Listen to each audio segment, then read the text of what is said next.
Hi, Amelia. I'm so fun you're coming. Such a pleasure to have you here with us on the red carpet. Maybe for people who don't know anything about Young Women in the Sea, can you introduce it a bit for us? What can people expect when they watch it? Young Women in the Sea is a film about Trudy Edderly, who's the first woman to swim the English Channel. And what, I understand it's been quite a passion project for quite a few people involved. At what point did you jump on board, and why is this story so appealing to you? I think I think people are really passionate about it because it's a true story, and I think she's almost kind of slightly been forgotten in time. This incredible woman and what she achieved.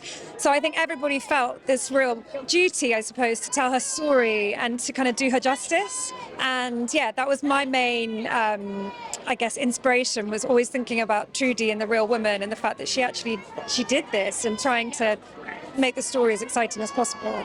And what's your starting point when you're working on the soundtrack? Because I guess you could either start from the script. Did you do your own research? I was also reading that Yersky and Fendricks, for example, with Poor Things, did the music completely separately without even seeing the film. So how did your process work in relation to the film? So I read the script and just fell in love with the story, and kind of that's where I kind of got my initial ideas. And then they went off and they shot the film, and then they came back, and I kind of started to see some footage, and kind of started writing while they were editing. But yeah, I mean, that's fascinating. I think I would find it really hard to write without seeing, and also because the film changes so much from the script to actually what ends up being shot, and then what's end up being kind of cut. So there are so many different incarnations, I suppose, of the film. But yeah, I was writing the kind of initial themes quite early, I think, And what informed the music that you ended up with? I guess it's the period, like the sort of roaring 20s, but then also the emotional journey that Trudy goes on. Yeah, I think I probably was less informed by the period, and I think I probably started in a place of thinking more about that, and then as the process went on, it just became apparent that that wasn't really going to work, and that Trudy kind of needed something more contemporary and something that had like more breadth.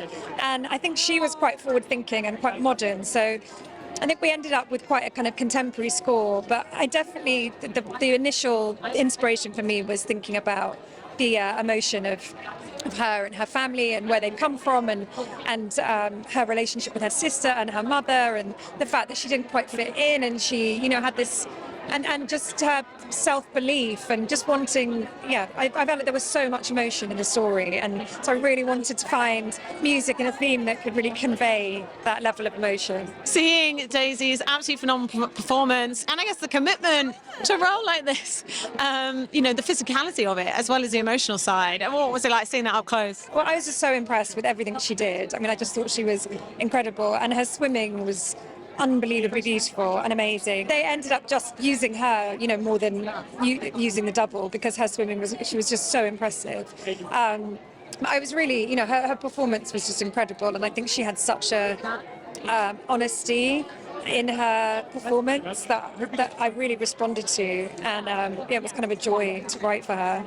Even more impressive when I think she was actually afraid of the water before she started doing this. I know. I mean, it's just crazy. It really is so amazing to kind of face your fear in that way. And she just, you don't question it with her. Like, she just sells it so beautifully. And in terms of what people can take away, I mean, I guess it's important to go back and retell these stories from history that have been forgotten. But there's also something quite universal about just the resilience. But also sometimes it does take your family, your relationships, for one person to achieve something. I think I quite like the way they bring that element into it, that anything you achieve usually isn't completely by yourself either.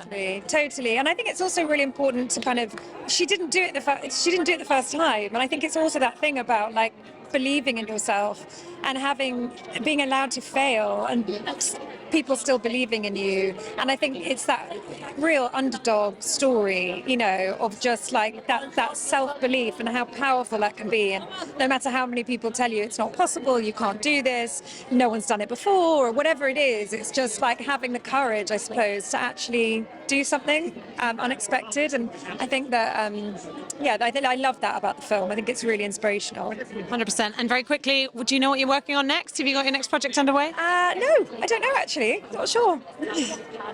Anything that you've got on your bucket list that you'd love to do, a director you want to work with, or a particular kind of genre you'd like to try? I mean, I'm just like open to all of it. It's very much like I really just, there are so many different things I want to do and try, and it's all really about the people involved and like that collaboration with the filmmakers and meeting those people and jumping into it. Yeah. Amazing. Thanks so much for your time. Really enjoyed the evening. Thank you. Lovely to chat to you. Cheers.